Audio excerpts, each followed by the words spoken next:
قال أبو عبد الله إمام جعفر بن محمد الصادق نفس المحموم لظلمنا تسبيح وحمه لنا عباده وكتمان سرنا جهاد في سبيل الله. درود پڑھیں محمد وآل.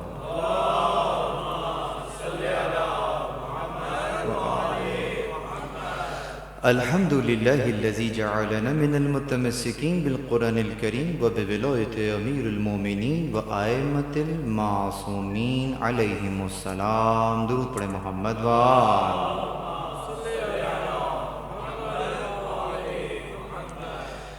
تمام تر تعریفیں خدائے وحدہ لا شریک کے لیے. درود اور سلام محمد اور اہل بیت محمد علیہ الصلاۃ والسلام کی ذوات مقدسہ پر.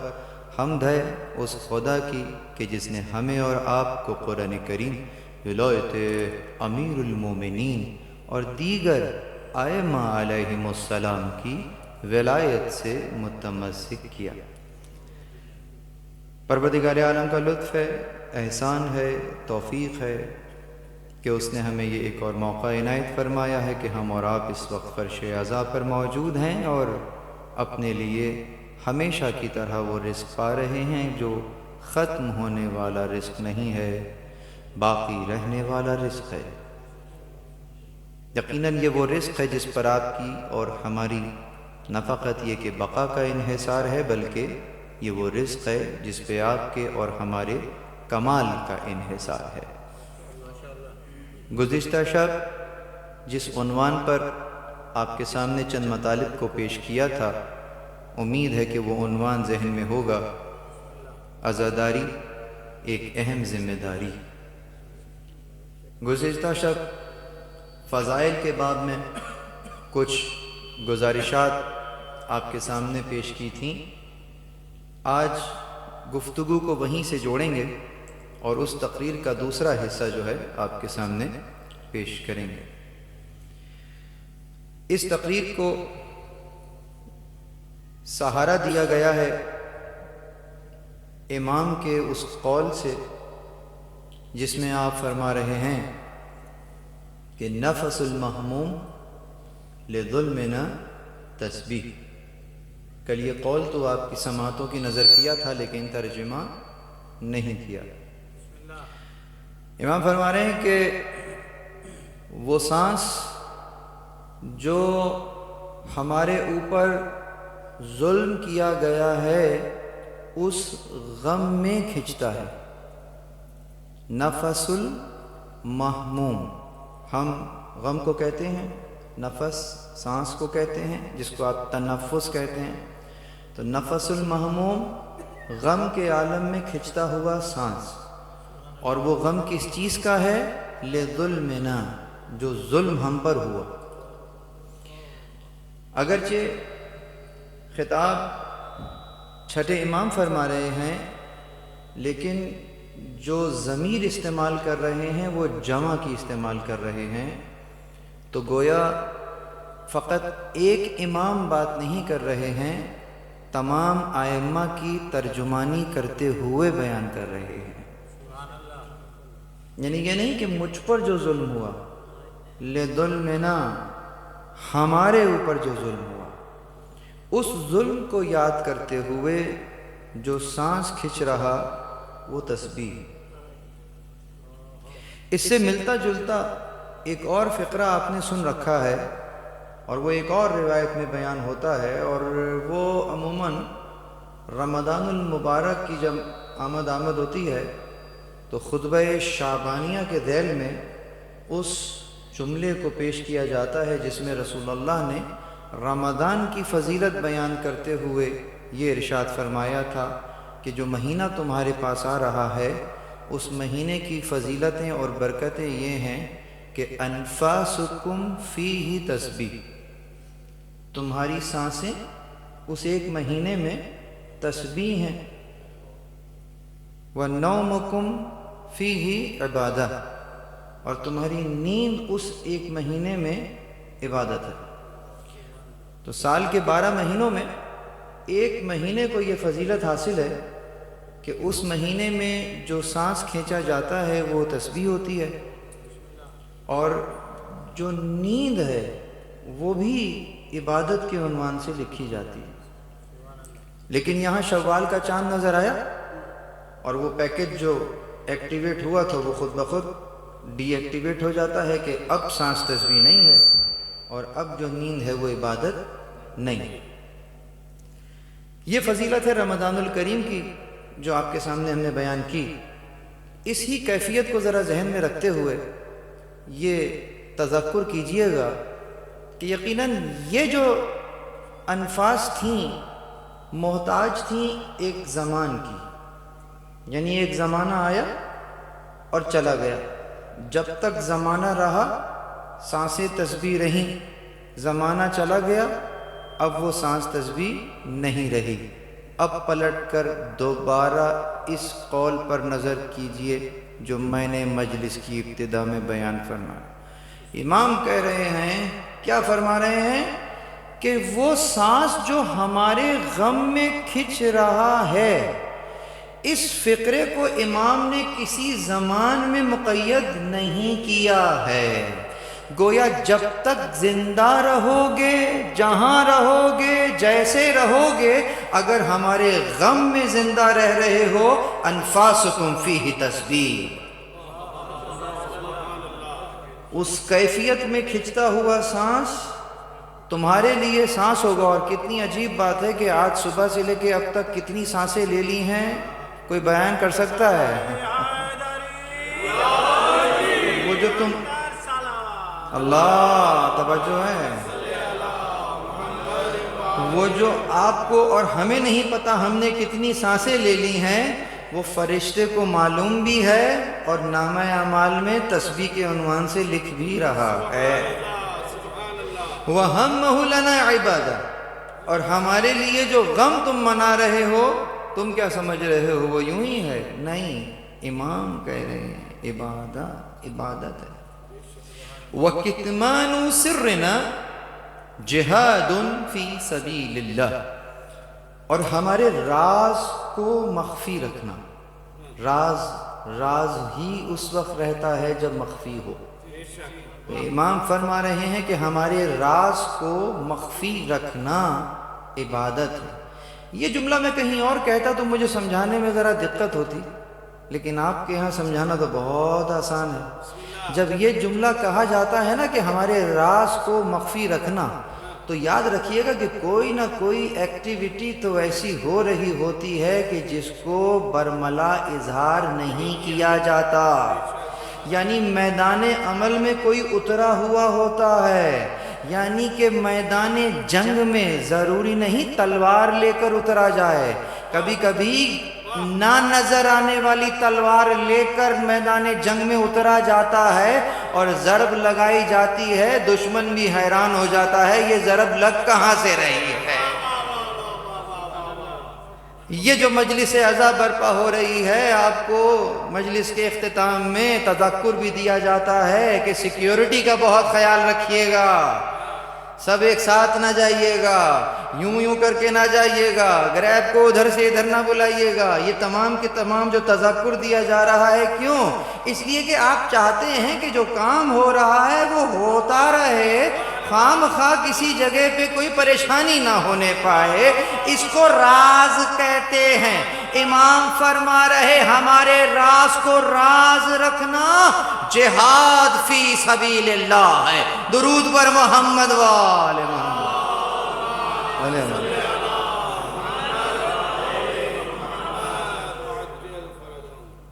تو اسے کہتے ہیں آپ ایک ٹکٹ میں دو مزے ہیں، مجلس بھی سن رہے ہیں اور جناب جہاد فی سبیل اللہ بھی ہو رہا ہے۔ اس لیے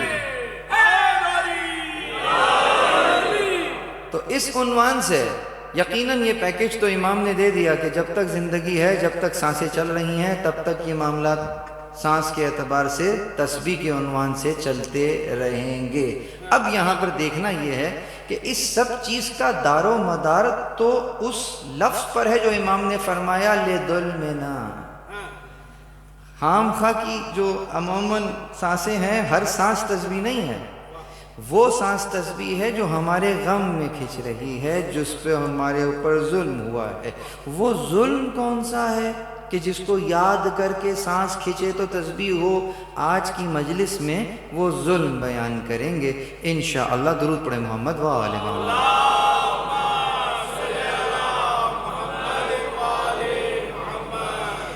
عزیزو، یہ جو مجلس عزا کا انعقاد ہے، یقیناً ایک طرف تو محبت کی علامت ہے کہ یقیناً آپ اہل بیت علیہم السلام سے محبت کرتے ہیں، عشق کرتے ہیں۔ یہ محبت ایک انسانی جذبہ ہے۔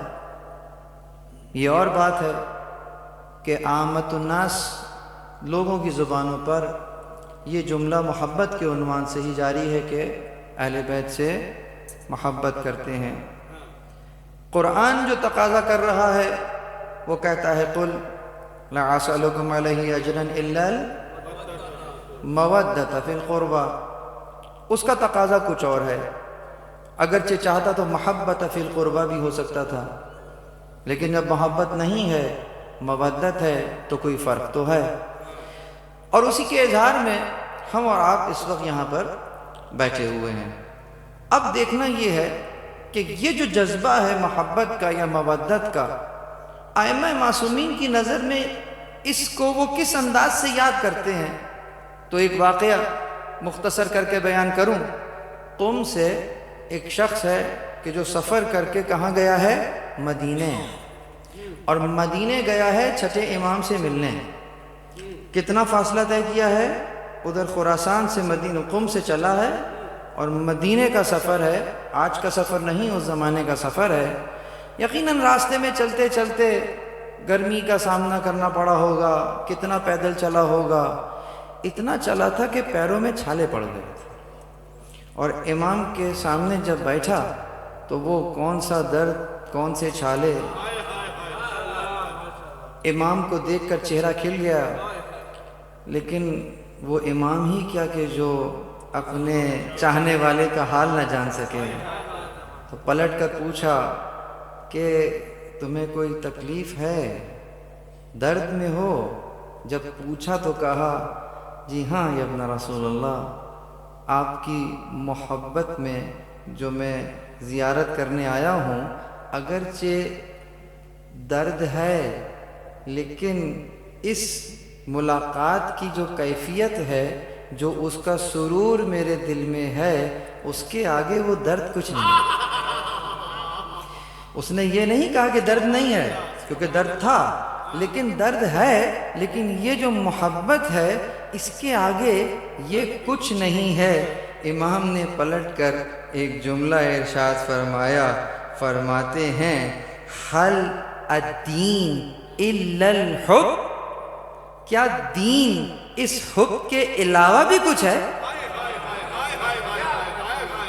اور جو دوسرے طرق سے ہمیں یہ روایت ملی تو اس میں ایک لفظ کا اضافہ ہے کہ حل الدین الا الحب والبغض، کہ کیا دین اس حب اور بغض کے علاوہ کچھ ہے؟ یقیناً آل محمد سے حب اور ان کے دشمنوں سے بغض، اگر اس کو سمیٹ دو ایک جگہ، امام کی نظر میں یہی دین بنتا ہے۔ درود پڑھیے محمد وال۔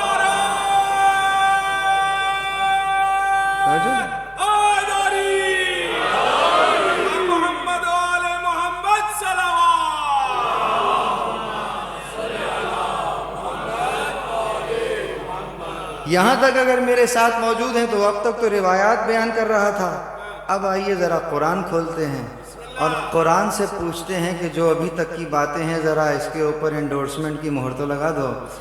تو قرآن نے یہاں پر آپ کے لیے خاص جس آیت کو آپ کے سامنے برملا کر رہا ہوں، تو قرآن کہتا کہ من جاء بالحسنۃ فلہ خیر منہا وَهُمْ مِنْ فَزْعٍ يَوْمَئِذٍ آمِنُونَ کہ جو آیا حسنہ لے کر اس کے لیے ہمارے پاس اس سے بھی بہتر ہے، اور وہ جو پریشانی کا دن ہوگا اس دن اس کے لیے امن ہوگا۔ پیکج سن لیا، حسنہ لاؤ گے اس حسنہ کے بدلے میں ہمارے پاس اس سے بھی بہتر ہے، اور وہ جو پریشانی کا دن ہوگا اس دن تمہیں امن ہوگا۔ یہ آیت سورہ نمل 89 نمبر کی ہے، اسی سے اگلی آیت 90 نمبر کی، اسی آیت کو 180 ڈگری پلٹ دیجئے۔ وَمَنْ جَاءَ بِالسَّيِّئَةٍ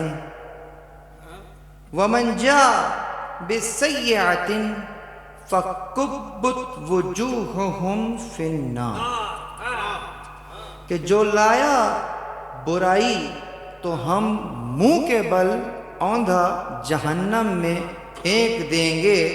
اب وہ گرتے گرتے کچھ کہہ رہا ہوگا، کیا کہہ رہا ہوگا وہ تو اس میں لکھا نہیں، لیکن جو کہہ رہا ہے اس کے جواب میں پروردگار کہہ رہا کہ هل تجزون الا ما کنتم تعملون، کیا یہ جزا اس کے علاوہ ہے جو تم دنیا میں کرتے تھے؟ کیا یہ اس کے علاوہ ہے جو تم دنیا میں کرتے تھے؟ گویا اس نے کچھ آرگیومنٹ کیا ہے، اور اس آرگیومنٹ کا جواب یہ ملا ہے کہ تم دنیا میں کیا کرتے تھے، جو کرتے تھے وہی تو کر رہے ہیں۔ اب یہاں پر ذرا تذکر کیجئے، اور وہ یہ کہ لانے والا لایا کیا ہے؟ حسنہ۔ حسنہ لایا ہے یا حسنات لایا ہے؟ آپ اور ہم جب پہنچیں گے تو حسنہ لے کر جائیں گے یا حسنات لے کر جائیں گے؟ بھئی نماز لے کر جائیں گے، روزہ لے کر جائیں گے۔ حسنہ عربی ہے، حسنات اس کی جمع ہے۔ قرآن میں حسنات موجود ہے یا نہیں ہے؟ یذہبن سیئات بالحسنات موجود ہے ذہن میں؟ تو جب حسنات کا لفظ موجود ہے تو یہاں آیت میں ہو سکتا تھا نا من جاء بالحسنات، تو جو لایا حسنہ اس کے لیے کیا ہے؟ اس سے بہتر ہے ہمارے پاس، اور تمہارے لیے اس خاص دن میں امن ہے۔ اور جو برائی لے کر آئے گا تو اوندھے منہ پھینک دیں گے۔ یہاں جتنے لوگ مجھے سن رہے ہیں، جہاں تک آواز جا رہی ہے، سوال کر رہا ہوں، دل پہ ہاتھ رکھ کے جواب دیجئے۔ کوئی ہے یہاں جو کہہ سکتا ہے کہ میرے نامہ اعمال میں کوئی برائی نہیں؟ معصوم کے علاوہ یہ دعویٰ کوئی نہیں کر سکتا۔ اس کا مطلب ہم جب جائیں گے، خدا نہ کرے کہ ہمارے نامہ اعمال میں برائیاں رہ جائیں، لیکن بہرحال یہ فکر ہی ایک برائی ہے کہ اگر کوئی کہے کہ میں نے تو کوئی برائی نہیں کی ہے، اگر کوئی کہے کہ میں تو تکبر نہیں کرتا ہوں، آقا یہ جملہ ہی تکبر ہے۔ جو کہہ رہے ہو میں تو کوئی تکبر، درود پڑھے محمد وآل محمد، یہ تکبر گھمنڈ ہے، گھمنڈ۔ یہ عبادتوں پہ گھمنڈ ہے، میں نے بہت کچھ کر دیا، یہ گھمنڈ ہے۔ میں تکبر نہیں کرتا، یہ خود تکبر ہے۔ جو واقعتاً اس انداز سے میدان عمل میں ہوتا ہے، چاہے کتنا ہی خونے جگر دے دے، ہاتھ اٹھا کر یہی کہتا ہے پروردگار اس قلیل عبادت کو قبول کر لے۔ یہ ایمان کی علامت ہے، اور عبادت پہ اکڑنا شیطان کی علامت ہے۔ تو اس کا مطلب یہ ہوا کہ ہمارے نامہ اعمال میں تو ممکنہ سیئات ہو سکتی ہیں، اور فقط سیئات نہیں ہیں، حسنات بھی تو ہیں۔ ہم حسنات بھی لے کر گئے، سیئات بھی لے کے گئے۔ پروردگار عالم گویا نامہ اعمال میں کوئی حسنہ ایسا ہے کہ جب اسے دیکھ رہا ہے تو باقی حسنات کی طرف نگاہ کر نہیں رہا ہے، اور کہہ بھی رہا ہے کہ ہمارے پاس تو بہتر ہے، کہ اگر اس میں کچھ کمی بھی ہے تو ہم بڑھا دیتے ہیں۔ اور اس دن کے اندر، قیامت کے دن میں تمہیں امن بھی دے دیں گے، امان بھی دے دیں گے۔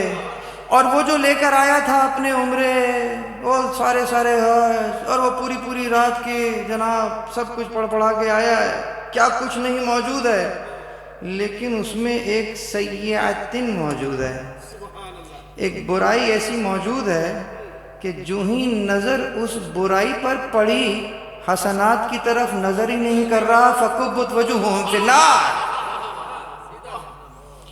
اور گرتے ہوئے اس نے یہی کہا ہوگا وہ حج کدھر گیا، وہ عمرہ کدھر گیا، وہ فلاں کدھر گیا، وہ اتنے لوگوں کو کھانا کھلایا تھا وہ کدھر گیا؟ تو کہا گیا یہ جو کر رہے ہیں کیا اس کے الگ ہے جو تم دنیا میں کرتے تھے؟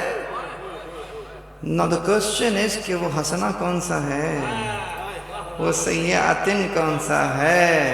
اب اگر یہاں تک آ گئے ہیں تو اب آیت کو دوبارہ سنیے، کیا کہا تھا؟ حسنہ لاؤ گے ہمارے پاس بہتر ہے، اس کو بڑھا دیں گے اور اس دن قیامت کے دن تمہیں امن دیں گے۔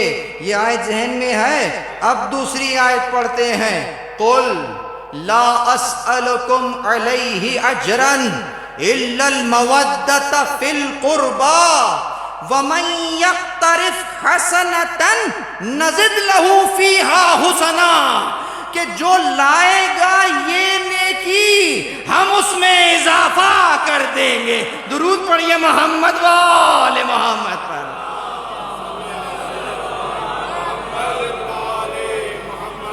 ہم کہہ دو اے رسول کہ میں تم سے کوئی اجر رسالت نہیں مانگتا، جو کہہ رہے ہیں میں نہیں مانگتا۔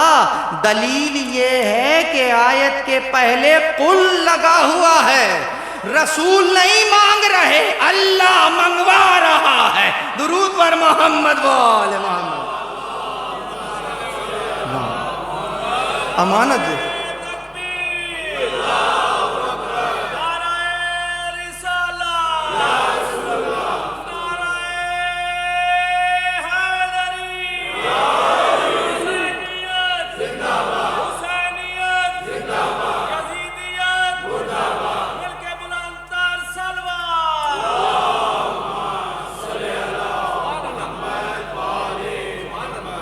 اللہ منگوا رہا ہے، تم کہہ دو، بات ایسی کر رہے ہیں ہم تو بات بھی نہیں کریں گے، تم کہہ دو۔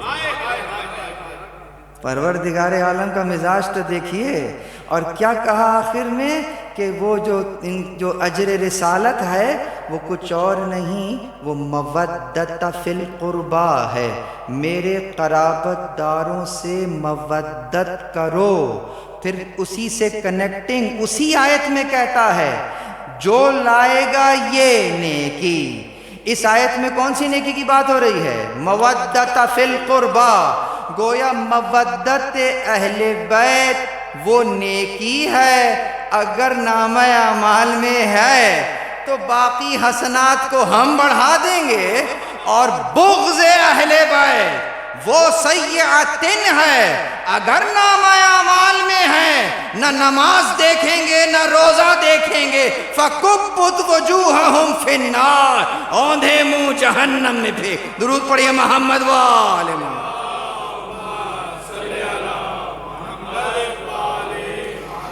اب تو آیت پڑھ دی نا، اب روایت پڑھ سکتا ہوں، اب کھل کے روایت پڑھ دیتے ہیں تو سنیے رسول امام جعفر صادق علیہ السلام کیا فرمایا۔ اب تو ڈائریکٹ ڈائلنگ ہو رہی ہے، نام بتا رہے ہیں کہ وہ ہے کون سی حسنہ۔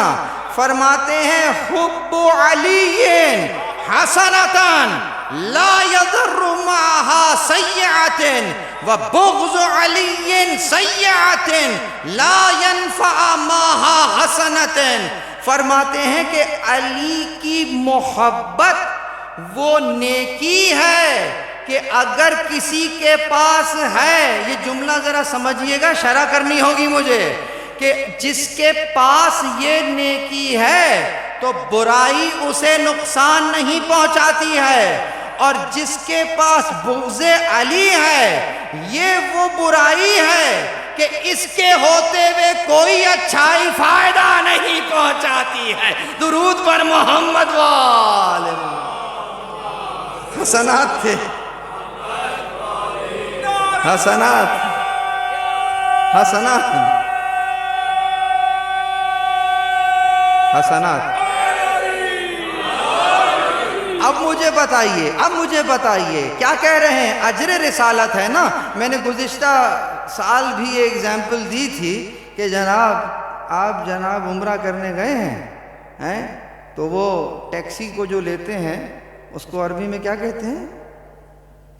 سیارہ تو گاڑی کو کہتے ہیں نا، ٹپیکل ٹیکسی کو اجرا۔ ماشاءاللہ بیٹھے ہیں ایک عرب بھائی ہمارے، اجرا، اجر سے ہی ہے، وہیں سے ہوتا ہے، اجیر کرتے ہیں نا اس کو، عربی میں اجرا کہتے ہیں اس کو۔ تو آپ نے اجرا کر لیا، ٹھیک، کہاں جانا ہے؟ تنعیم، مسجد تنعیم جانا ہے عمرہ کیا کرنے کے لیے، بھائی وہاں سے احرام باندھ لیں گے۔ گئے، احرام باندھا، واپس آئے، عمرہ ہو رہا ہے، بہترین طواف ہو گیا، مقام ابراہیم پر خشوع و خضوع سے نماز پڑھی، بہترین ہوئی ہے، لیکن ایک گڑبڑ ہو چکی ہے۔ ٹیکسی سے اتر کر آئے ہیں نا، ابھی اس کو کرایہ نہیں دیا، وہ ڈھونڈ رہا ہے، وہ کہاں ہے، وہ حاجی صاحب کہاں گئے؟ غائب ہو گئے۔ بغیر اجرت دیے عمرہ بھی کیا، نماز بھی پڑھی، صفا مروہ کے درمیان سعی بھی کر لی، پورا پروسیس کر لیا، لیکن اسے اجرت نہیں دی۔ وہ ڈھونڈ رہا ہے، اجرت تو دے دو، میری اجرت تو دے دو۔ مجھے بتاؤ، کسی بھی مفتی سے فتویٰ لو، اس کا عمرہ قبول ہے یا نہیں؟ سمجھ میں آئی بات؟ بس یہ بات سمجھ میں نہیں آ رہی ہے نا۔ یہ کیسے سمجھ میں آتی ہے؟ تم ٹیکسی والے کو اجرت نہیں دیتے، عمرہ قبول نہیں ہوتا، رسول اللہ کو اجر رسالت نہیں دے رہے ہو، تمہارا دین کیسے قبول ہو رہا ہے؟ درود پر محمد وال۔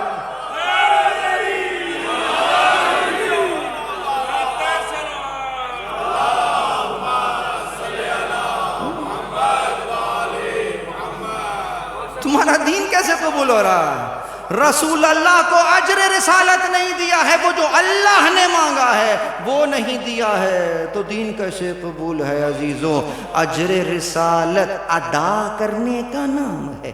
اس سے پتہ چلا کہ مودت کچھ کرنے کا نام۔ یہی فرق ہے محبت اور مودت میں۔ محبت ہو جاتی ہے، مودت کی جائے،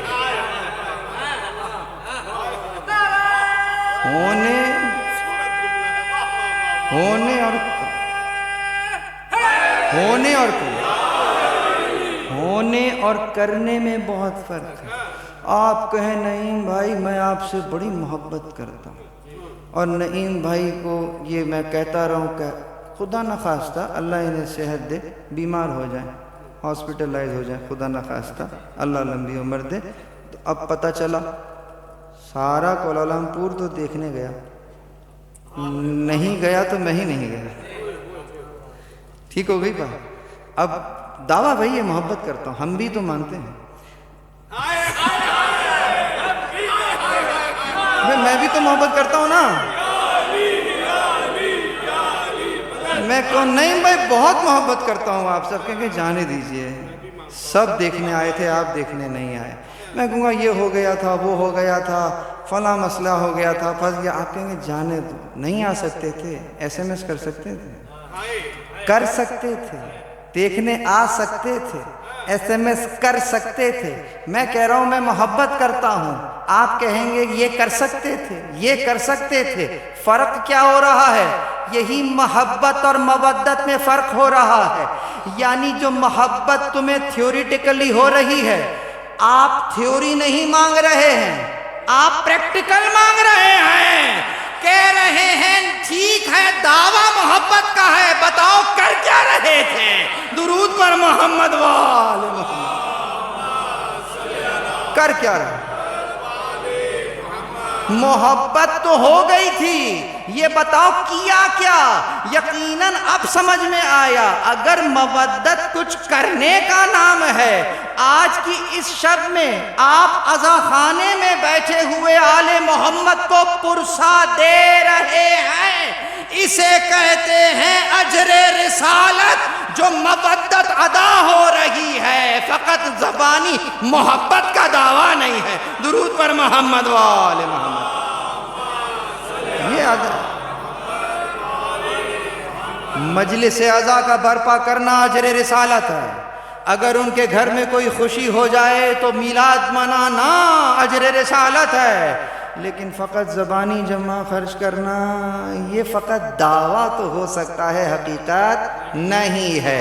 اب یہاں تک اگر سن لیا ہے تو وہ ایک جملہ پیچھے چھوڑ کر آیا تھا، وہاں دوبارہ جاؤں گا کہ علی کی محبت وہ ہے کہ اگر کسی کے پاس ہے تو برائی اسے نقصان نہیں پہنچاتی۔ اس جملے سے کوئی دوسرا مطلب نہ لے لے، پتہ چلے کہ کہے کہ میں محبت بہت کرتا ہوں، اب تو کچھ بھی کر لو کوئی فرق نہیں پڑتا، جنت تو انتظار کر رہی ہے۔ اس جملے سے اگر یہ مطلب لیا ہے تو پھر یہاں پر بھٹک گئے ہیں۔ جملے سے مطلب یہ لینا چاہیے کہ ارے اگر علی کی محبت میرے دل میں ہے، ممکن کیسے ہے کہ میں کوئی ایسا کام کروں جو علی کو پسند نہیں ہے؟ محبت کا دعویٰ علی سے ہے اور کام سارے وہاں والے ہیں، تو پھر وہ یہی کہیں گے کہ زبانی جمع خرچ تو ہمارے ساتھ کر رہے ہو، کام تو تمہارے ہمارے نظر نہیں آ رہے۔ محبوب کے رنگ میں رنگا جاتا ہے نا، اسی لیے رنگوں میں سب سے اچھا رنگ کون سا ہے؟ ہاں، رنگ تو وہی ہوگا نا جس رنگ میں علی رنگ گئے تھے۔ آپ کے لیے علی کا رنگ ہے، ٹھیک ہے، لیکن علی کے لیے اچھا رنگ کون سا ہے؟ قرآن کریم کھولیے، یقیناً آپ کے پاس جو کپڑوں کی وارڈروب ہوگی، یہاں سے وہاں تک بہت سے ہی کپڑے ہوں گے، کچھ پسندیدہ کلر ہوں گے اور کچھ لباس بھی پسندیدہ ہوں گے، یہ آپ کی وارڈروب ہے۔ جب قرآن کھولیں گے، اب بتاؤ اس کے اندر تمہارا پسندیدہ کلر کون سا ہے اور پسندیدہ لباس کون سا ہے؟ تو وہ وہی لباس ہے جو علی نے زیب تن کیا ہے، وہ وہی رنگ ہے جس میں علی رنگ گئے ہیں۔ اس رنگ کو کہتے ہیں صبغۃ اللہ، یعنی اللہ کا رنگ، اور اس لباس کو کہتے ہیں لباس تقوی۔ یہ لباس تقوی وہ ہے جس کا رنگ صبغۃ اللہ ہے، یعنی اپنے محبوب کے رنگ میں رنگ جانا۔ اے پروردگار، تجھے جو شے پسند ہے میرے عمل میں کہیں ایسا نہیں ہوگا کہ وہ عمل نہ نظر آ رہا ہو۔ جہاں تو مجھے حاضر دیکھنا چاہتا ہے میں غیر حاضر نہیں ہوں گا، جہاں مجھے غیر حاضر دیکھنا چاہتا ہے تو مجھے حاضر نہیں دیکھے گا۔ درود پر محمد و آل محمد۔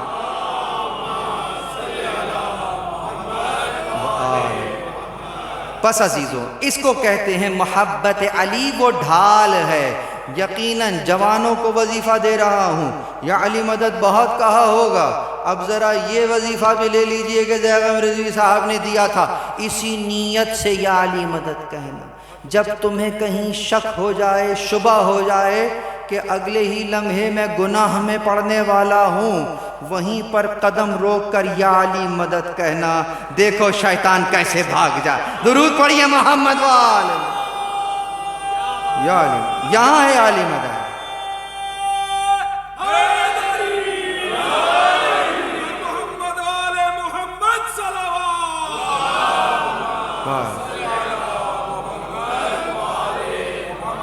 اب اس مودت کا اظہار کیسے کیا جائے؟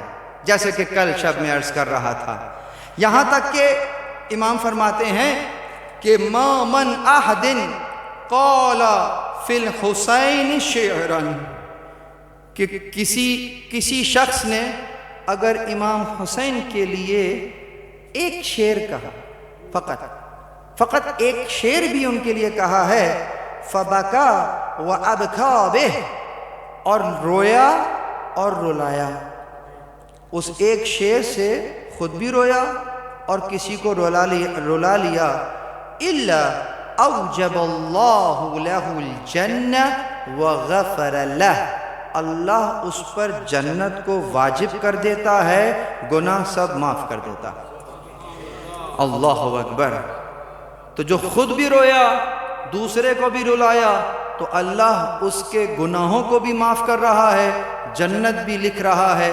وقت کم ہے اس لیے کچھ چیزوں کو چھوڑ رہا ہوں، بس ایک جملہ کہوں گا کہ رونے پر اعتراض کرنے والے آج ہی جائیے، ہم پر اعتبار نہ کریں، گوگل پر تو اعتبار کر ہی لیں گے، جاؤ جا کر لکھو عام الحزن، دیکھو تمہیں کیا بتلاتا ہے۔ ایک دن نہیں، 2 دن نہیں، جس سال بی بی خدیجہ کا وصال ہوا ہے اس سال کو رسول اللہ نے عامۃ الحزن قرار دیا، یعنی غم کا سال۔ تمہیں 10 دن کا غم سمجھ میں نہیں آ رہا، تمہیں 2 مہینے کا غم سمجھ میں نہیں آ رہا، رسول اللہ سے پوچھو ایک بی بی کے جانے کا 1 سال، پورا سال غم کا قرار دیا۔ پس عزیزوں، عجیب روایات سامنے لگ دی گئیں کہ جناب مثال کے طور پہ میت پر رونا نہیں چاہیے، کیوں؟ کہا اس سے مردے کو تکلیف ہوتی ہے، گناہ ہوتا ہے۔ جو حدیث میرے سامنے لکھی ہے اس میں لکھا ہے کہ کوئی شخص ایسا نہیں ہے کہ کسی دوسرے کے گناہ کی پاداش میں عذاب پائے بجز مردے کے، حدیث ہے باقاعدہ صحیح کے اندر۔ تو کیوں کہا اس لیے کہ وہ رو رہا ہوتا ہے، عذاب اس پہ ہو رہا ہوتا ہے۔ عجیب نہیں ہے؟ اگر رو رہا ہے وہ تو عذاب بھی ادھر ہی ہونا چاہیے نا، یہ تو مر گیا بیچارہ، اور کیا کر سکتا ہے؟ زیادہ سے زیادہ مر ہی سکتا ہے، مر گیا ہے، اس کے بعد بھی اسی پہ عذاب ہو رہا ہے۔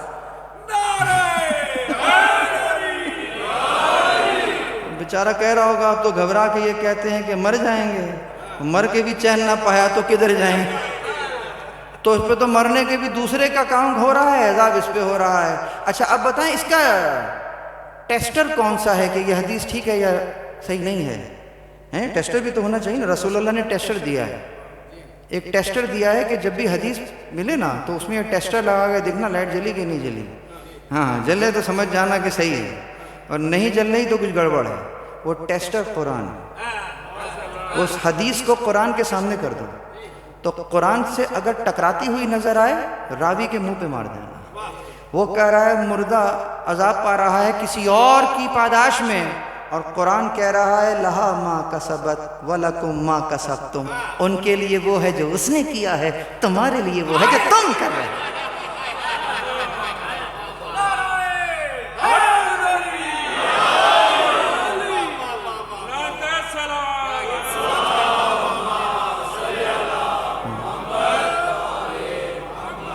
اب صحیح کی بات صحیح ہے یا قرآن کی بات صحیح ہے؟ قرآن کی بات صحیح ہے، حق ہے، سچ ہے، جو اس کے مقابلے پہ آ جائے۔ اور یہ مکتب اہل بیت کا تو رائے امتیاز ہے، یاد رکھیے گا، کتاب معتبر نہیں ہوتی ہے، روایت معتبر ہوتی ہے۔ یوں نہیں ہوتا کہ آپ کی مکتب کی اگر پوچھا جائے کتاب کون سی ہے تو آپ کہیں گے قرآن مجید، الف سے یہ تک پورا قرآن، الحمد کی الف سے والناس کی سین تک پورا قرآن حق ہے، سچ ہے۔ اس کے علاوہ میں کسی کتاب کو کہہ نہیں سکتا کہ الف سے یہ تک من عن وہی ہے کہ جو امام نے بیان فرمایا۔ تو اسی لیے روایات کو جانچ پڑتال کی جاتی ہے، یہاں تک کہ اصول کافی کتب اربعہ میں پہلی کتاب ہے، اس کے اندر بھی حاشیے لگائے گئے ہیں۔ علل الشرائع اگرچہ کتب اربعہ میں نہیں ہے لیکن شیخ صدوق اس میں بھی حاشیے لگائے گئے ہیں، اس میں بھی راویوں کے اوپر جرح کی گئی ہے، علم الرجال پورا موجود ہے۔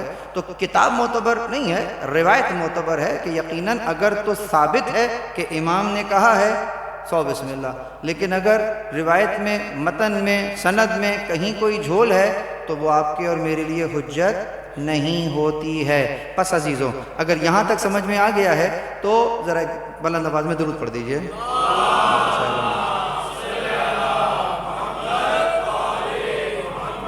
اب کہا کہ جناب رونا جو ہے وہ بدعت ہے، اکثر بچے بھی سوال کرتے ہیں کہ یہ بعد میں شروع ہو گیا، ایسا ہو گیا، ویسا ہو گیا، بہت سی روایات تھیں لیکن صرف ایک نکال کر دے رہا ہوں کہ راویہ کون ہیں؟ ام المؤمنین بی بی عائشہ، اور فرماتی ہیں کہ جب رسول اللہ کا وصال ہوا، یہ مسلم میں بھی ہے اور تواریخ کے اندر بھی 5 سے 7 منابع سے ہم تک آئی ہے کہ جب ان کا وصال ہوا، جب انتقال ہوا تو وہ میرے حجرے میں ہی تھے، اور میں نے ان کے سر کو اٹھایا اور تکیے پہ رکھا اور اپنا چہرہ انصار کی عورتوں کے ساتھ پیٹتے ہوئے روتے ہوئے اٹھ گئی۔ یعنی بی بی عائشہ نے رسول اللہ کے وصال کے اوپر نہ فقط یہ کہ گریہ کیا بلکہ چہرہ بھی پیٹا، اور اکیلے نہیں باقی انصار کی عورتوں نے بھی یہی عمل انجام دیا۔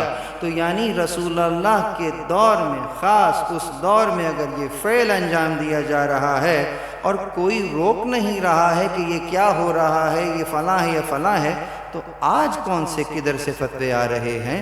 تو یہ تو فطرت کا تقاضا ہے، رونے کا تعلق فطرت سے ہے۔ رونے کو میں قرآن سے ثابت نہیں کروں گا اس انداز سے، بلکہ تم جو کہہ رہے ہو کہ یہ کرنا حرام ہے، فلانا ہے، اس کے لیے تمہیں سند لانی پڑے گی۔ میرے عمل کے لیے سند کی ضرورت نہیں ہے، یہ تو فطرت ہے۔ درود پڑھے محمد و آل محمد۔ بس عزیز میں نے سارے مطالب چھوڑ دیا، اب آئیے وہ کام کی بات جو کہ آپ کو آج بیان کرنی، وہ یہ کہ جسے ہم کہہ رہے تھے کہ عزاداری ایک ذمہ داری، اور وہ امام کا قول نفس المحموم لظلمنا تسبیح، ان دونوں کو ملا کر نتیجہ لے لیتے ہیں۔ اور وہ کیا؟ وہ یہ کہ اصلاً عزاداری اگر احساس ذمہ داری کے ساتھ ادا ہو رہی ہے تو امام علیہ السلام خاص اس کے بارے میں کیا فرما رہے؟ امام فرماتے ہیں کہ امام نے اپنے ایک صحابی فضیل سے کہا کہ تجلسون و تحدثون، کیا تم مجالس میں بیٹھتے ہو اور ذکر کو سنتے ہو؟ اس نے کہا جی ہاں، کیوں نہیں؟ پھر امام نے فرمایا ان تلک المجالس احبها، ہم ان مجلسوں کو پسند کرتے ہیں، فاحیوا امرنا یا فضیل، جہاں ہمارے امر کو زندہ کیا جائے۔ مجھے نہیں معلوم ہمارے یہاں مجالس کو پسندیدہ ہونے کا کیا معیار ہے، آپ کی بات نہیں کر رہا، کہیں ہوتا ہوگا، ہو سکتا ہے کہ کہیں یوں ہوتا ہو کہ جناب وہاں تبرک بڑا اچھا ہوتا ہے، ہو سکتا ہے کہ بھئی آج وہاں پر تو فلانا چیز بنے گی تو وہ بڑی مزے کی مجلس ہے۔ اب تو مجلسیں بھی حلیم والی مجلس ہے، ایسا ہی ہے، کیونکہ وہ بھی ادھر ہی چلی گئی معاملہ۔ تو اس کا مطلب آپ کا اور معیار کوئی ہو سکتا ہے کہ خدا نہ خواستہ کہ اس کی مجلس اس کی مجلس، لیکن جب امام سے پوچھیں گے نا کہ آپ کو کون سی مجلس پسند ہے، تو امام نہ خطیب کا نام لے رہے ہیں نہ امام تبرک کا نام لے رہے ہیں، امام فرما رہے ہیں ہم ان مجالس کو پسند کرتے ہیں جہاں ہمارے امر کو زندہ کیا جائے۔ یا فضیل من ذکرنا او ذکرنا عنده فخرج من عینه مثل جناح الذباب غفر اللہ له ذنوبه ولو كان اکثر من زبد البحر۔ فرماتے ہیں کہ اے فضیل، وہی کہ جو رویا اور جس نے رلایا یہاں تک کہ ایک مچھر کے پر کے برابر بھی آنسو اس کے گال پر آ گیا تو اس کے لیے مغفرت لکھ دی گئی اور سارے گناہ اس کے بخش دیے گئے، اگرچہ سمندر کے برابر ہی کیوں نہ ہوں۔ یہ دیکھیے آل محمد جو کہہ رہے ہیں، میں نے کل بھی تذکر دیا تھا کہ جب مچھر کے پر کی بات ہو رہی ہوتی ہے سمجھ جائیے گا وہ کوانٹٹی میں انٹرسٹڈ نہیں ہے، کوالٹی میں انٹرسٹڈ ہے۔ اگر اس کوالٹی کا ہوگا قبول کر لیں گے، اس کو 180 ڈگری پلٹ دیجئے، گویا اگر کوانٹٹی پہ کوانٹٹی دے رہے ہوگے لیکن اس میں کوالٹی نہیں ہوگی، ارے وہ تو وہ ہیں، تم خود جب بازار جاتے ہو جوتا بھی خریدتے ہو تو کوالٹی دیکھ کر لیتے ہو، اور اپنے لیے تصور کر رہے ہو کہ بغیر کوالٹی کی چیز ہی وہاں ایکسیپٹ ہو جائے۔ درود پڑھیے محمد و آل محمد۔ کوالٹی، اب سوال ہی پیدا تھا کوالٹی کہاں سے آئے گی؟ اس آنسو میں کوالٹی کون سی ہے؟ کوالٹی اس وقت آئے گی جو امام فرما رہے لظلمنا، اس ظلم کے اوپر جو ہم پر ہوا ہے۔ مجھے یہی نہیں معلوم ان پر ظلم کیا ہوا ہے، میں کہوں گا پانی بند کر دیا، میں کہوں گا کھانا نہیں دیا، یہ تو وہ ظلم ہے، یہ تو وہ حق ہے جو ہر جاندار کا حق ہے۔ یہ بتاؤ امام کے اوپر خاص وہ ظلم کون سا ہوا ہے جو امام کہہ رہے ہیں ہمارے اوپر جو ظلم ہوا؟ تو امام یہ کہتے ہوئے نظر آئیں گے کہ یقیناً وہ ظلم جو ہم پر ہوا، لعن اللہ امتاً دفعتکم عن مقامکم، اس امت پر لعن ہو جنہوں نے انہیں اس سے الگ کر دیا، اس مقام سے الگ کر دیا جو اللہ نے انہیں دیا تھا۔ اس سے بڑا ظلم اور کوئی نہیں۔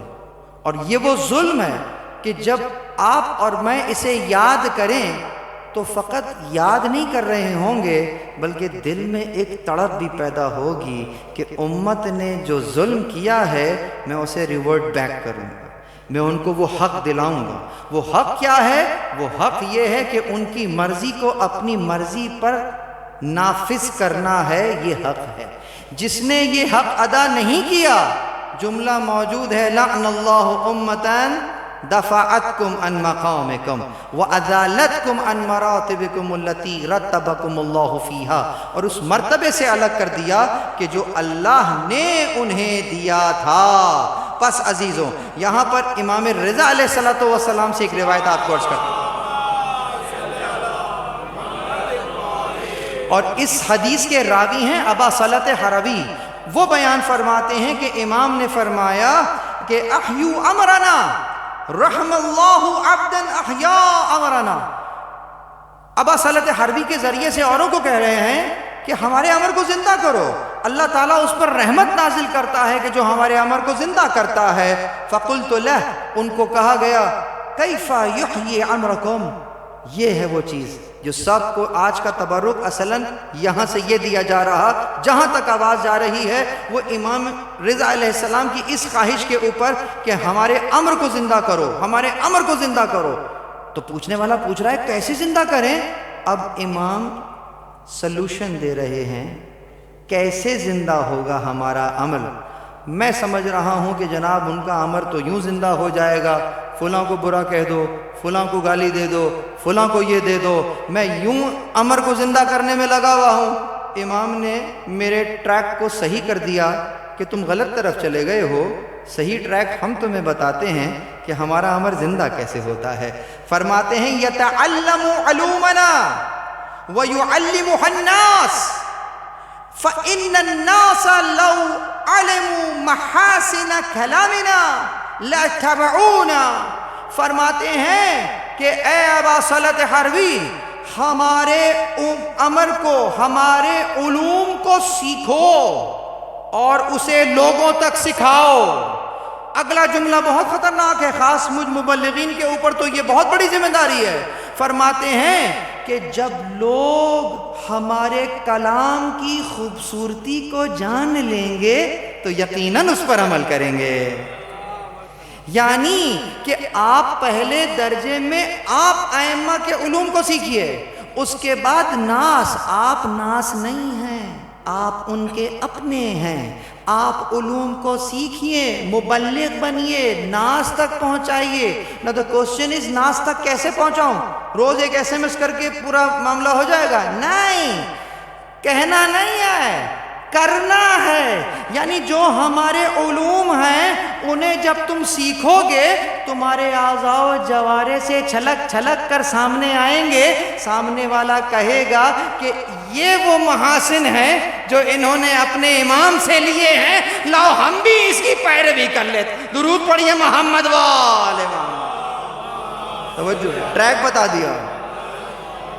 عزاداری کا مقصد اس کے علاوہ کچھ ہے ہی نہیں، یہی عزاداری ہے، اپنے عمل سے بتلا دینا ہے کہ میں ذمہ دار ہوں۔ جو ذمہ دار ہے وہی عزادار ہے، جو عزادار ہے وہی ذمہ دار ہے۔ لیکن اگر ایسا نہیں ہے تو بس عزیزوں وہی زبانی جمع خرچ ہو سکتا ہے، لیکن بس عمل کہاں سے دیکھیں؟ اہل بیت نے کر کے دکھایا۔ کیا بڑا، کیا بچہ، کیا بوڑھا، ہر کوئی میدان عمل میں اترا ہوا ہے، یہاں تک کہ مسلم کے وہ دو شہزادے۔ اللہ اکبر۔ اس گھرانے کے بڑوں کی بات کیا کروں، اس گھرانے کے بچوں کا ہی حال دیکھیے۔ ہمارے پاس تاریخ ہے، اللہ اکبر۔ جب کربلا برپا ہو گئی، اگرچہ تاریخ میں کچھ اختلاف بھی ہے، لیکن میں نفس المحموم سے ہی پڑھ رہا ہوں۔ جو روایت پڑھی نفس المحموم لظلمنا، اسی کتاب سے نفس المحموم قمی صاحب کی کتاب سے پڑھ رہا ہوں۔ جب کربلا برپا ہو گئی، تفصیل موجود نہیں ہے کہ یہ بچے کوفہ کس طرح سے آ گئے؟ خدا وہ وقت کسی پہ نہ لائے، بچوں نے وہ کربلا کا منظر دیکھا ہے، اور اس منظر کو دیکھنے کے بعد وہ کوفہ کی صورت میں آ گئے اور ابن زیاد کی قید میں آ گئے۔ ابن زیاد ملعون کہتا ہے ان بچوں کو قید کر دو اور ان پر سختی کرنا، ان کو نرم غذا نہ دینا۔ اللہ اکبر! پورا دن گزرنے کے بعد ایک سوکھی جو کی روٹی انہیں ملا کرتی تھی۔ کب تک قید رہے؟ نئی منازل ہیں، نئے مطالب ہوں گے، اس لیے کہ ہم نے پڑھا نہیں ہے۔ سننے پر یقین نہ کیجئے، پڑھ کر بات کر رہا ہوں، نفس المام اٹھائیے۔ 1 سال تک ابن زیاد کی قید میں رہے ہیں یہ بچے۔ عزیزوں، کربلا میں کچھ تو ایسے ہیں کہ جنہوں نے شہادت لی ہے، کچھ ایسے ہیں کہ جنہوں نے اسیری لی ہے۔ ان بچوں کا شمار ان میں ہو رہا ہے کہ جو اسیر بھی ہوئے ہیں، جو شہید بھی ہوئے ہیں۔ اللہ اکبر! جب سال ہو گیا ہے نا، تو دونوں بھائیوں نے اس انداز کا کلام کیا کہ یہ زندان بان آتا ہے، اس کو ہم اپنا تعارف ہی کرا دیتے ہیں، شاید اس کے ذہن دل میں کچھ رحم آ جائے۔ تو جب آیا یہ زندان بان رات کو روٹی دینے کے لیے، تو اس سے کہا کہ تجھ سے کچھ کہنا ہے۔ کہا کہو۔ کہا محمد کو، رسول اللہ کو جانتے ہو؟ کہتا ہے ہاں، کیوں نہیں جانتا، میرا رسول ہے۔ کہتے ہیں جعفر طیار کو جانتے ہو؟ کہتے ہیں ہاں میں جانتا ہوں، انہیں اللہ نے جنت میں 2 پر دیے۔ کہا علی مرتضیٰ کو جانتے ہو؟ کہا ہاں میں علی مرتضیٰ کو جانتا ہوں، تم یہ کیوں پوچھ رہے ہو؟ کہا ہم تیرے رسول کی اطرت ہیں۔ بس اتنا کہنا تھا، بچوں کے قدموں میں اپنا سر کو رکھ دیا۔ کہتا ہے مجھے معاف کیجئے، میں اتنے 1 سال سے آپ پر یہ ظلم کر رہا تھا، دروازہ کھلا ہوا ہے، جہاں جانا چاہتے ہو چلے جاؤ۔ یہ دونوں معصوم بچے ابن زیاد کے زندان سے نکل کے کوفہ کی گلیوں میں کبھی دائیں کبھی بائیں ایک گھر میں جا کر پناہ لے لیتے ہیں۔ جب اس گھر میں جاتے ہیں، ایک بوڑھیا کا گھر ہے، ایک ضعیفہ کا گھر ہے۔ کہتی ہے کہ اے بچوں تم کون ہو؟ تمہارے پاس سے ایسی خوشبو آ رہی ہے جو میں نے اب تک کہیں محسوس نہیں کی ہے۔ انہوں نے اپنا تعارف کرایا، ہم تمہارے رسول کی اطرت ہیں، وہ جن کے لیے کائنات بنی ہے، وہ جو ہم سب کے لیے امان ہیں۔ ان کے اپنے بچے اس انداز سے بے امان، اس مقام سے اس مقام پہ۔ اس بڑھیا نے ان بچوں کو اپنے گھر میں رکھ لیا، لیکن کہا کہ میرا جو داماد ہے بہت ظالم ہے، اگر اسے معلوم چل گیا تو یقیناً تمہیں اذیت پہنچائے گا۔ رات کا پہر تھا۔ عزیزوں یہ جملے سننے کے نہیں ہیں، محسوس کرنے کے ہیں۔ جب رات کا پہر ہوا ہے نا، تو اس کا داماد غصے کے عالم میں اس کے گھر میں آیا، کھٹکھٹا رہا ہے، زور زور سے دروازہ بجا رہا ہے۔ پوچھا کون ہے؟ کہا میں۔ اس کے بعد جب دروازے کو کھولا، غصے سے اس کی آنکھیں لال ہوئی ہیں۔ کہا کیا ہوا ہے، کیا ماجرا ہے؟ کہا ابن زیاد کی قید سے 2 بچے ہیں جو فرار ہوئے ہیں، اور میں کہاں کہاں نہیں ڈھونڈ کر آ گیا، مجھے مل نہیں رہے۔ اللہ اکبر، اللہ اکبر! رات کا پہر ہے نا، وہاں بچے سو رہے ہیں، خدا معلوم میں ایک بچے نے خواب میں کیا دیکھ لیا۔ بچے ہیں نا، ماں سے الگ ہیں، باپ سے الگ ہیں۔ جب بچہ ڈر کے اٹھتا ہے، بابا کو بلاتا ہے یا والدہ کو بلاتا ہے، یہ کیا کہتے ہوئے اٹھے، اسے آواز آ گئی، جا کر دیکھا یہ 2 بچے اس کمرے میں موجود ہیں۔ مختصر کروں، انہوں نے تعارف کرا دیا۔ جب تعارف کرا لیا، اس کے بعد اس ملعون نے کیا کیا سن سکیں گے؟ یہ پہلے ہی غصے میں تھا، اس غصے کے عالم میں ننھے نخساروں پر اس نے تماچے رسید کرنا شروع کیے۔ دونوں بچوں کے پاس بازوؤں کو باندھ دیا، پوری رات ان بچوں کو باندھ کے گزار دی۔ صبح کا سورج طلوع ہوا، کہا چلو انہیں ابن زیاد کے دربار میں ان کے سروں کو لے کر جانا ہے۔ غلام سے کہا یہ تلوار لے، ان بچوں کو لے جا اور جا کر فرات کے کنارے ان کے سروں کو جدا کر دے، اور ان کے سر، ان کے دھڑ، ان کے جسم کو فرات کی لہروں کے سپرد کر دے، سر میرے پاس لے آ۔ اللہ اکبر! یہ غلام ان بچوں کو لے کر چلا، یہ غلام ان بچوں کو لے کر چلا۔ تو بچے نے غلام کو دیکھ کر کہا کہ تمہارے چہرے کی رنگت ہمارے بابا کے، ہمارے جد کے مؤذن بلال سے کتنی ملتی ہے۔ بس یہ جملہ سننا تھا۔ کہا بچوں تم کون ہو؟ کہا تمہارے رسول کی اطرت ہے۔ ارے قدموں میں سر رکھ دیا، تلوار پھینک دی۔ اللہ اکبر! کہتے ہیں فرات میں اس انداز سے چھلانگ لگا کے دوسری طرف سے نکل گیا۔ یہ حارث ملعون یہ دیکھ رہا ہے، اپنے بیٹے سے کہتا ہے جاؤ تم اس کام کو انجام دو۔ یہ بیٹا جب تلوار لے کر چلا تو اس انداز سے جب یہ فرات کی طرف چل رہا تھا نا، تو ایک بچے نے کہا کہ تیری جوانی کو دیکھ کر لگ رہا کہ کس طریقے سے جہنم کے شعلوں کو برداشت کرے گا۔ اتنا بڑا جملہ سننے کے بعد یہ لرز گیا، کہا تم کون ہو؟ کس انداز سے یہ جملہ کہہ رہے ہو؟ کہ ہم تمہارے نبی کی اطرت ہیں۔ بس اس نے بھی تلوار پھینک دی۔ اب وہ حارث ملعون صاحب لے آتا ہے، تلوار اٹھاتا ہے، بچے التجا کرتے ہیں، کہتے ہیں حارث تو ہمیں بازار میں لے جا کر بیچ دے، تجھے کچھ رقم مل جائے گی۔ عزیزو، لیکن اسے کچھ اور ہی منظور تھا۔ یہ فرات کے کنارے لے کر گیا، بچوں نے التجا کی اگر قتل ہی کرنا ہے ہمیں 4 رکعت نماز پڑھنے کی اجازت دے دے۔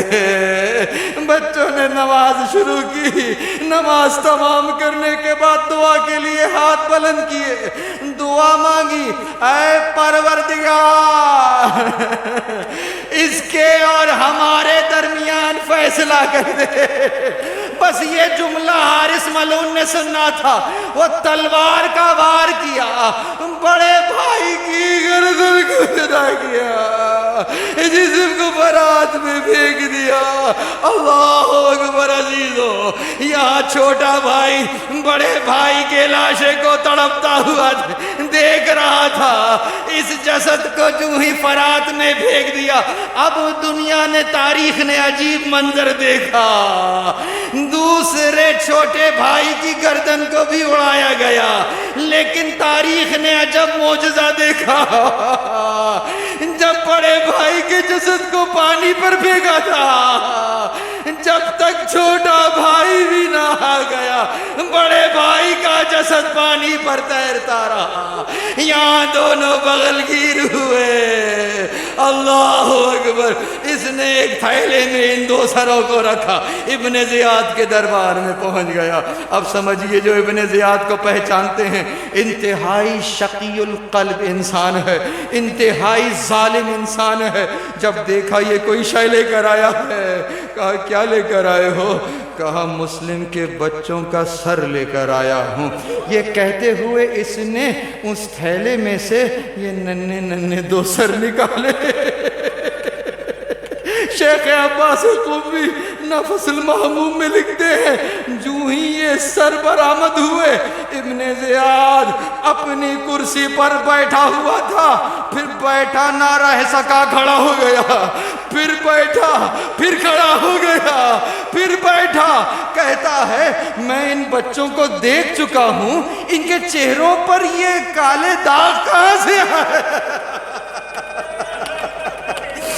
یہ داغ کہاں سے آیا ہے؟ کہتا ہے میں ساری رات ڈھونڈ رہا تھا، جب گھر میں آیا انہیں وہاں موجود پایا، بہت غصے میں تھا، سارا غصہ ان کے رخسار میں۔ اللہ اکبر! ابن زیاد بھی یہ منظر نہ دیکھ سکا۔ کہا بتلا آخری وقت میں کیا کہا تھا انہوں نے؟ کہتا ہے نماز پڑھنے کی اجازت مانگی تھی اور دعا کی تھی اے اللہ میرے اور ان کے درمیان میں فیصلہ کر دے. یہ شقی القلب ہے. درباری یہ منظر دیکھ رہے ہیں. اپنے آپ کو محفوظ کرنے کے لیے اس نے حکم دیا کہ کون ہے جو اس حارث ملعون کی گردن بھی اسی انداز سے اتارے گا. اس ملعون کو واصل جہنم کیا گیا. لیکن میں تم سے ایک سوال کروں. دیکھو تم رو لیے ہو نا, میں بھی رونا چاہتا ہوں. ایک سوال کروں, یہ بتلاؤ یہ بچے اس کی قید میں کتنے عرصے رہے؟ فقط ایک رات کی بات ہے, فقط ایک رات. حارث ملعون کی قید میں یہ بچے رہے. بچوں کے چہرے پہچانے نہیں جا رہے. میرا سلام ہو بی بی سکینہ.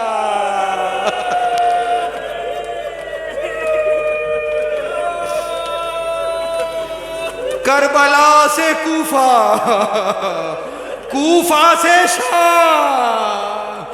مجھے زیارت ناہیہ کا ایک مبسوطہ جملہ تاریخ میں ملا.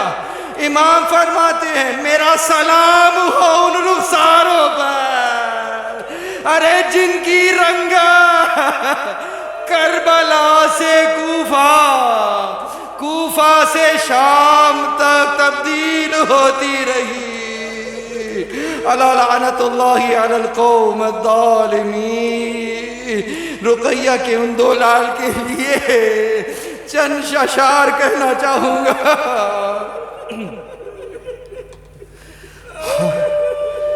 ہوا کے دوش پر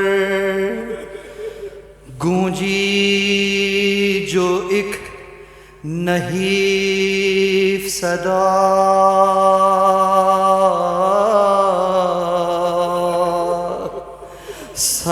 سلام علیک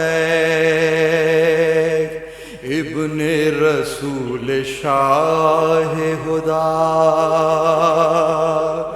خدا کا شکر کے دیدار آپ کا تو ہوا. تمام اسیروں نے دیکھا سوئے در کوفہ, جو لاش لٹکی ہے در پر وہ تھر تھراتی ہے. سلام کرنے کی آواز اس سے آتی ہے. تڑپ کے نیزے پہ فرقے حسین نے یہ کہا علیکم اے وطن آوار او قتیل جفا. اور تڑپ کے عابد بیمار یوں ہوئے گویا قبول کیجئے مسلم چچا سلام میرا. سنا جو حضرت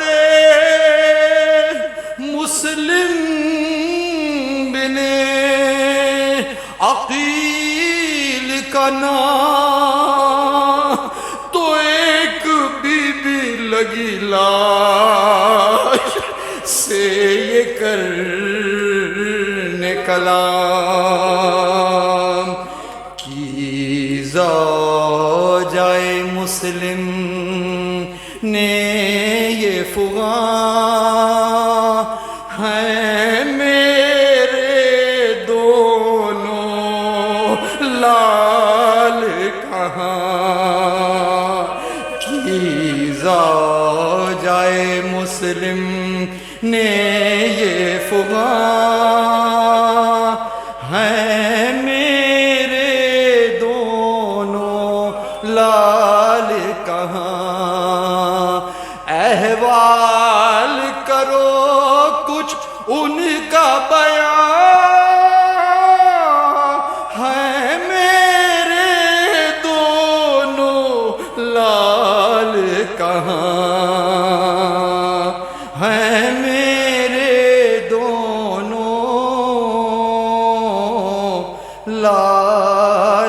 کہاں، بس اتنا بتا دیجئے والی،